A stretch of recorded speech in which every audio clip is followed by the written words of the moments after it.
تفہیم القرآن روزانہ ایک رکوع ترجمہ و تفسیر کے ساتھ قرآن کو سمجھیں۔ سبسکرائب کریں اور جڑے رہیں۔ يا أيها الذين آمنوا لا تحرموا طيبات ما أحل الله لكم ولا تعتدوا إن الله لا يحب المعتدين۔ اے لوگو جو ایمان لائے ہو، جو پاک چیزیں اللہ نے تمہارے لیے حلال کی ہیں انہیں حرام نہ کر لو اور حد سے تجاوز نہ کرو، اللہ کو زیادتی کرنے والے سخت ناپسند ہیں۔ جو پاک چیزیں اللہ نے تمہارے لیے حلال کی ہیں انہیں حرام نہ کر لو۔ اس آیت میں دو باتیں ارشاد ہوئی ہیں۔ ایک یہ کہ خود حلال و حرام کے مختار نہ بن جاؤ۔ حلال وہی ہے جو اللہ نے حلال کیا اور حرام وہی ہے جو اللہ نے حرام کیا۔ اپنے اختیار سے کسی حلال کو حرام کرو گے تو قانون الہی کے بجائے قانون نفس کے پیرو قرار پاؤ گے۔ دوسری بات یہ کہ عیسائی راہبوں، ہندو جوگیوں، بدھ مذہب کے بھکشوؤں اور اشراقی متصوفین کی طرح رہبانیت اور قطع لذات کا طریقہ اختیار نہ کرو۔ مذہبی ذہنیت کے نیک مزاج لوگوں میں ہمیشہ سے یہ میلان پایا جاتا رہا ہے کہ نفس و جسم کے حقوق ادا کرنے کو وہ روحانی ترقی میں مانع سمجھتے ہیں، اور یہ گمان کرتے ہیں کہ اپنے آپ کو تکلیف میں ڈالنا، اپنے نفس کو دنیاوی لذتوں سے محروم کرنا اور دنیا کے سامان عزیز سے تعلق توڑنا بجائے خود ایک نیکی ہے، اور خدا کا تقرب اس کے بغیر حاصل نہیں ہو سکتا۔ صحابہ کرام رضوان اللہ تعالی علیہم اجمعین میں بھی بعض لوگ ایسے تھے جن کے اندر یہ ذہنیت پائی جاتی تھی۔ چنانچہ ایک مرتبہ نبی صلی اللہ علیہ وسلم کو معلوم ہوا کہ صحابیوں نے عہد کیا ہے کہ ہمیشہ دن کو روزہ رکھیں گے، راتوں کو بستر پر نہ سوئیں گے بلکہ جاگ جاگ کر عبادت کرتے رہیں گے، گوشت اور چکنائی استعمال نہ کریں گے، عورتوں سے واسطہ نہ رکھیں گے۔ اس پر آپ نے ایک خطبہ دیا اور اس میں فرمایا کہ مجھے ایسی باتوں کا حکم نہیں دیا گیا ہے، تمہارے نفس کے بھی تم پر حقوق ہیں، روزہ بھی رکھو اور کھاؤ پیو بھی، راتوں کو قیام بھی کرو اور سو بھی۔ مجھے دیکھو میں سوتا بھی ہوں اور قیام بھی کرتا ہوں، روزے رکھتا بھی ہوں اور نہیں بھی رکھتا، گوشت بھی کھاتا ہوں اور گھی بھی، جو میرے طریقے کو پسند نہیں کرتا وہ مجھ سے نہیں۔ پھر فرمایا یہ لوگوں کو کیا ہو گیا ہے کہ انہوں نے عورتوں کو اور اچھے کھانے کو اور خوشبو اور نیند اور دنیا کی لذتوں کو اپنے اوپر حرام کر لیا ہے۔ میں نے تو تمہیں یہ تعلیم نہیں دی ہے کہ تم اور پادری بن جاؤ۔ میرے دین میں نہ عورتوں اور گوشت سے اجتناب ہے اور نہ گوشہ گیری و عزلت نشینی ہے۔ ضبط نفس کے لیے میرے ہاں روزہ ہے، رہبانیت کے سارے فائدے یہاں جہاد حاصل ہوتے ہیں۔ اللہ کی بندگی کرو، اس کے ساتھ کسی کو شریک نہ کرو، حج اور عمرہ کرو، نماز قائم کرو اور زکوٰۃ دو اور رمضان کے روزے رکھو۔ تم سے پہلے جو لوگ ہلاک ہوئے وہ اس لیے ہلاک ہوئے کہ انہوں نے اپنے اوپر سختی کی، اور جب انہوں نے خود اپنے اوپر سختی کی تو اللہ نے بھی ان پر سختی کی۔ یہ انہی کے بقایا ہیں جو تم کو صومعوں اور خانقاہوں میں نظر آتے ہیں۔ اسی سلسلے میں بعض روایات سے یہاں تک معلوم ہوتا ہے کہ ایک صحابی کے متعلق نبی صلی اللہ علیہ وسلم نے سنا کہ وہ ایک مدت سے اپنی بیوی کے پاس نہیں گئے اور شب و روز عبادت میں مشغول رہتے ہیں، تو آپ نے بلا کر ان کو حکم دیا کہ ابھی اپنی بیوی کے پاس جاؤ۔ انہوں نے کہا میں روزے سے ہوں۔ آپ نے فرمایا روزہ توڑو اور جاؤ۔ حضرت عمر رضی اللہ عنہ کے زمانے میں خاتون نے شکایت پیش کی کہ میرے شوہر دن بھر روزہ رکھتے ہیں اور رات بھر عبادت کرتے ہیں اور مجھ سے کوئی تعلق نہیں رکھتے۔ حضرت عمر نے مشہور تابعی بزرگ کعب بن سول ازدی کو ان کے مقدمے کی سماعت کے لیے مقرر کیا، اور انہوں نے فیصلہ دیا کہ اس خاتون کے شوہر کو 3 راتوں کے لیے تیار ہے کہ جتنی چاہیں عبادت کریں، مگر چوتھی رات لازماً ان کی بیوی کا حق ہے۔ اور حد سے تجاوز نہ کرو۔ حد سے تجاوز کرنا وسیع مفہوم کا حامل ہے۔ حلال کو حرام کرنا اور خدا کی ٹھہرائی ہوئی پاک چیزوں سے اس طرح پرہیز کرنا کہ گویا وہ ناپاک ہیں، یہ بجائے خود ایک زیادتی ہے۔ پھر پاک چیزوں کے استعمال میں اسراف اور افراط بھی زیادتی ہے۔ پھر حلال کی سرحد سے باہر قدم نکال کر حرام کی حدود میں داخل ہونا بھی زیادتی ہے۔ اللہ کو یہ تینوں باتیں ناپسند ہیں۔ وَكُلُوا مِمَّا رَزَقَكُمُ اللَّهُ حَلَالًا طَيِّبًا وَاتَّقُوا اللَّهَ الَّذِي أَنتُم بِهِ مُؤْمِنُونَ۔ جو کچھ حلال و طیب رزق اللہ نے تم کو دیا ہے اسے کھاؤ پیو اور اس خدا کی نافرمانی سے بچتے رہو جس پر تم ایمان لائے ہو۔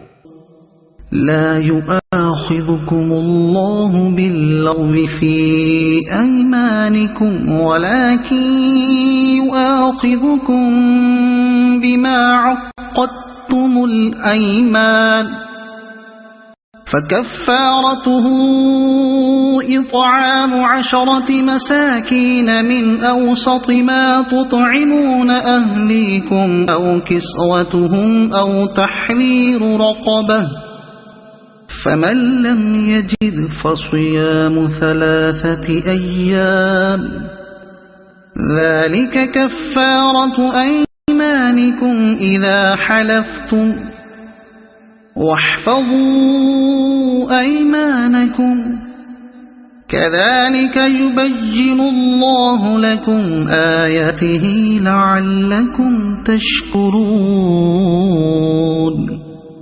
تم لوگ جو محمل قسمیں کھا لیتے ہو ان پر اللہ گرفت نہیں کرتا، مگر جو قسمیں تم جان بوجھ کر کھاتے ہو ان پر وہ تم سے ضرور مواخذہ کرے گا۔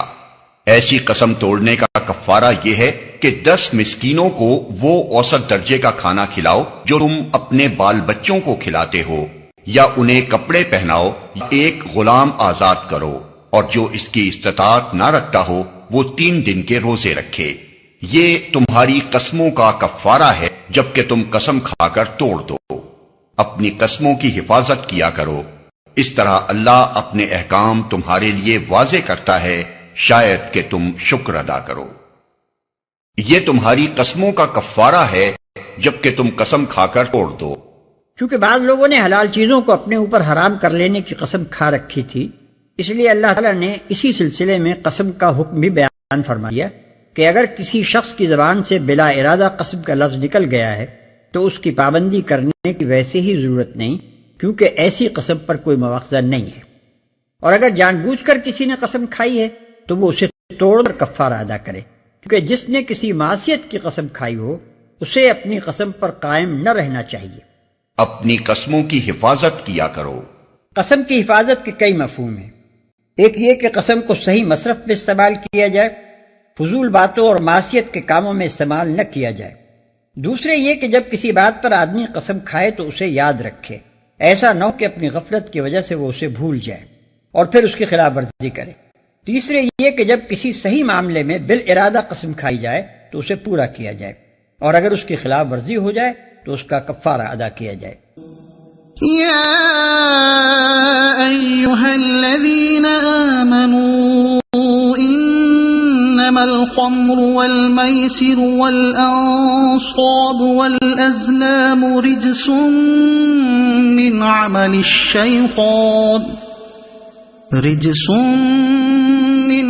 الشيطان فاجتنبوه لعلكم تفلحون۔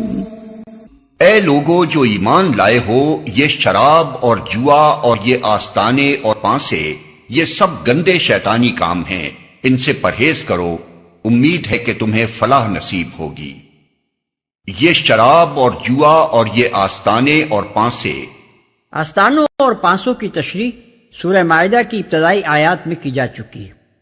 اگرچہ پانسے یعنی ازلام اپنی نوعیت کے اعتبار سے میسر یعنی جوئے ہی کی ایک قسم ہیں، لیکن ان دونوں کے درمیان فرق یہ ہے کہ عربی زبان میں ازلام فالگیری اور قرآن اندازی کی اس صورت کو کہتے ہیں جو مشرکانہ عقائد اور وہمیات سے آلودہ ہو، اور میسر کا اطلاق ان کھیلوں اور ان کاموں پر ہوتا ہے جن میں اتفاقی امور کو کمائی اور قسمت آزمائی اور تقسیم اموال و اشیاء کا ذریعہ بنایا جاتا ہے۔ امید ہے کہ تمہیں فلاح نصیب ہوگی۔ اس آیت میں 4 چیزیں قطعی طور پر حرام کی گئی ہیں، ایک شراب، دوسرے قمار بازی، تیسرے وہ مقامات جو خدا کے سوا کسی دوسرے کی عبادت کرنے یا خدا کے سوا کسی اور کے نام پر قربانی اور نذر و نیاز چڑھانے کے لیے مخصوص کیے گئے ہوں، چوتھے پانسے۔ مؤخر الذکر تینوں چیزوں کی ضروری تشریح پہلے کی جا چکی ہے۔ شراب کے متعلق احکام کی تفصیل حسب ذیل۔ شراب کی حرمت کے سلسلے میں اس سے پہلے 2 حکم آ چکے تھے جو سورہ بقرہ آیت 220 اور سورہ نساء آیت 43 میں گزر چکے ہیں۔ اب اس آخری حکم کے آنے سے پہلے نبی صلی اللہ علیہ وسلم نے خطبے میں لوگوں کو متنبہ فرما دیا کہ اللہ تعالیٰ کو شراب سخت ناپسند ہے، بعید نہیں کہ اس کی قطعی حرمت کا حکم آ جائے۔ لہذا جن جن لوگوں کے پاس شراب موجود ہو وہ اسے فروخت کر دیں۔ اس کے کچھ مدت بعد یہ آیت نازل ہوئی اور آپ نے اعلان کرایا کہ اب جن کے پاس شراب ہے وہ نہ اسے پی سکتے ہیں نہ بیچ سکتے ہیں بلکہ وہ اسے ضائع کر دیں۔ چنانچہ اسی وقت مدینے کی گلیوں میں شراب بہا دی گئی۔ بعض لوگوں نے پوچھا ہم یہودیوں کو تحفتاً کیوں نہ دے دیں؟ آپ نے فرمایا جس نے یہ چیز حرام کی ہے اس نے اسے تحفتاً دینے سے بھی منع کر دیا ہے۔ بعض لوگوں نے پوچھا ہم شراب کو سرکے میں کیوں نہ تبدیل کر دیں؟ آپ نے اس سے بھی منع فرمایا اور حکم دیا کہ نہیں اسے بہا دو۔ ایک صاحب نے باصرار دریافت کیا کہ دوا کے طور پر استعمال کی تو اجازت ہے؟ فرمایا نہیں وہ دوا نہیں ہے بلکہ بیماری ہے۔ ایک اور صاحب نے عرض کیا یا رسول اللہ صلی اللہ علیہ وسلم ہم ایک ایسے علاقے کے رہنے والے ہیں جو نہایت سرد ہے اور ہمیں محنت بھی بہت کرنی پڑتی ہے، ہم لوگ شراب سے تکان اور سردی کا مقابلہ کرتے ہیں۔ آپ نے پوچھا جو چیز تم پیتے ہو وہ نشہ کرتی ہے؟ انہوں نے عرض کیا ہاں۔ فرمایا تو اس سے پرہیز کرو۔ انہوں نے عرض کیا مگر ہمارے علاقے کے لوگ تو نہیں مانیں گے؟ فرمایا اگر وہ نہ مانے تو ان سے جنگ کرو۔ ابن عمر رضی اللہ عنہما کی روایت ہے کہ حضور صلی اللہ علیہ وسلم نے فرمایا اللہ تعالیٰ نے لعنت فرمائی ہے شراب پر اور اس کے پینے والے پر اور پلانے والے پر اور بیچنے والے پر اور خریدنے والے پر اور کشید کرنے والے پر اور کشید کرانے والے پر اور ڈھو کر لے جانے والے پر اور اس شخص پر جس کے لیے وہ ڈھو کر لے جائی گئی ہو۔ ایک اور حدیث میں آتا ہے کہ نبی صلی اللہ علیہ وسلم نے اس دخان پر کھانا کھانے سے منع فرمایا جس پر شراب پی جا رہی ہو۔ ابتداً آپ نے ان برتنوں تک کے استعمال کو منع فرما دیا تھا جن میں شراب بنائی اور پی جاتی تھی، بعد میں جب شراب کی حرمت کا حکم پوری طرح نافذ ہو گیا تب آپ برتنوں پر سے یہ قید اٹھا دی۔ خمر کا لفظ عرب میں انگوری شراب کے لیے استعمال ہوتا تھا اور مجازاً گیہوں، جو، کشمش، کھجور اور شہد کی شرابوں کے لیے بھی یہ لفظ بولتے تھے، مگر نبی صلی اللہ علیہ وسلم نے حرمت کے اس حکم کو تمام ان چیزوں پر عام قرار دیا جو نشہ کرنے والی ہیں۔ چنانچہ حدیث میں حضور صلی اللہ علیہ وسلم کے یہ واضح ارشادات ہمیں ملتے ہیں کہ ہر نشہ آور چیز خمر ہے اور ہر نشہ آور چیز حرام۔ مزید ارشاد ہوتا ہے کہ ہر وہ مشروب جو نشہ پیدا کرے حرام ہے اور میں ہر نشہ آور چیز سے منع کرتا ہوں۔ حضرت عمر رضی اللہ عنہ نے جمعہ کے خطبے میں شراب کی یہ تعریف بیان کی تھی کہ خمر سے مراد ہر وہ چیز ہے جو عقل کو ڈھانک لے۔ نیز نبی صلی اللہ علیہ وسلم نے یہ اصول بھی بیان فرمایا کہ جس چیز کی کثیر مقدار نشہ پیدا کرے اس کی تھوڑی مقدار بھی حرام ہے، اور یہ کہ جس چیز کا ایک پورا قرابہ نشہ پیدا کرتا ہو اس کا ایک چلو پینا بھی حرام ہے۔ نبی صلی اللہ علیہ وسلم زمانے میں شراب پینے والے کے لیے کوئی خاص سزا مقرر نہ تھی۔ جو شخص اس جرم میں گرفتار ہو کر آتا تھا اسے جوتے، لات، مکے، بلدی ہوئی چادروں کے سونٹے اور کھجور کے سنٹے مارے جاتے۔ زیادہ سے زیادہ 40 ضربیں آپ کے زمانے میں اس جرم پر لگائی گئی ہیں۔ حضرت ابوبکر رضی اللہ عنہ کے زمانے میں 40 کوڑے مارے جاتے تھے۔ حضرت عمر رضی اللہ عنہ کے زمانے میں بھی ابتداً 40 کوڑوں کی سزا رہی، پھر جب انہوں نے دیکھا کہ لوگ اس جرم سے باز نہیں آتے تو انہوں نے صحابہ کرام رضوان اللہ تعالی علیہم اجمعین کے مشورے سے 80 کوڑے مقرر کی۔ اسی سزا کو امام مالک رحمۃ اللہ علیہ اور امام ابو حنیفہ رحمۃ اللہ علیہ اور ایک روایت کے بموجب امام شافعی رحمۃ اللہ علیہ بھی شراب کی حد قرار دیتے ہیں، مگر امام احمد ابن حنبل رحمۃ اللہ علیہ اور ایک دوسری روایت کے مطابق امام شافعی رحمۃ اللہ علیہ 40 کوڑوں کے قائل ہیں، اور حضرت علی رضی اللہ عنہ نے بھی کو پسند فرمایا ہے۔ شریعت کی روح سے یہ بات حکومت اسلامی کے فرائض میں داخل ہے کہ وہ شراب کی بندش کے اس حکم کو بزور قوت نافذ کرے۔ حضرت عمر رضی اللہ عنہ کے زمانے میں بنی ثقیف کے ایک شخص رویشد نامی کی دکان اس بنا پر جلوا دی گئی کہ وہ خفیہ طور پر شراب بیچتا تھا۔ ایک دوسرے موقع پر ایک پورا گاؤں حضرت عمر رضی اللہ عنہ کے حکم سے اس قصور پر جلا ڈالا گیا کہ خفیہ طریقے سے شراب کی کشید اور فروخت کا کاروبار ہو رہا تھا۔ انما يريد الشيطان ان يوقع بينكم العداوة والبغضاء في الخمر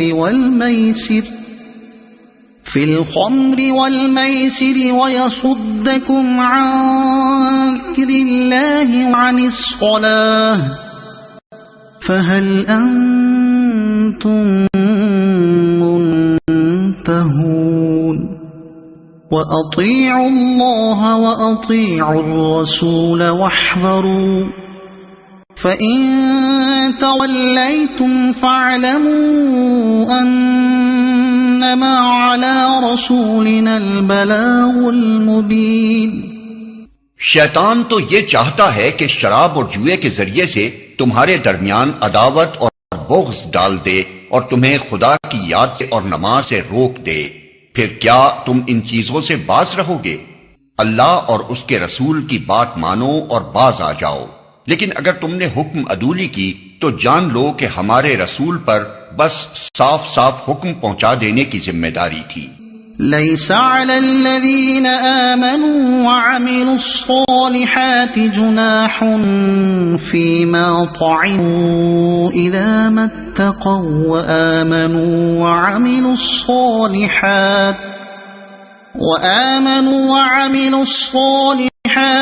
ثم اتقوا وآمنوا ثم اتقوا وأحسنوا واللہ یحب المحسنین. جو لوگ ایمان لے آئے اور نیک عمل کرنے لگے انہیں پہلے جو کچھ کھایا پیا تھا اس پر کوئی گرفت نہ ہوگی بشرطے کہ وہ آئندہ ان چیزوں سے بچے رہیں جو حرام کی گئی ہیں اور ایمان پر ثابت قدم رہیں اور اچھے کام کریں. پھر جس چیز سے روکا جائے اس سے رکیں اور جو فرمان الہی ہو اسے مانیں. پھر خدا ترسی کے ساتھ نیک رویہ رکھیں. اللہ نیک کردار لوگوں کو پسند کرتا ہے. اگر آپ کو یہ ویڈیو پسند آئی ہو تو اسے لائک کریں، دوسروں تک پہنچانے کے لیے شیئر کریں اور مزید ایسی ہی معلوماتی ویڈیوز کے لیے ہمارے چینل عبد المالک ہاشمی کو سبسکرائب ضرور کریں. نئی اپڈیٹس کے لیے بیل آئیکن دبائیں تاکہ آپ کو ہماری ہر نئی ویڈیو بر وقت مل سکے. آپ کی حوصلہ افزائی ہمیں مزید بہترین مواد بنانے میں مدد دے گی. شکریہ.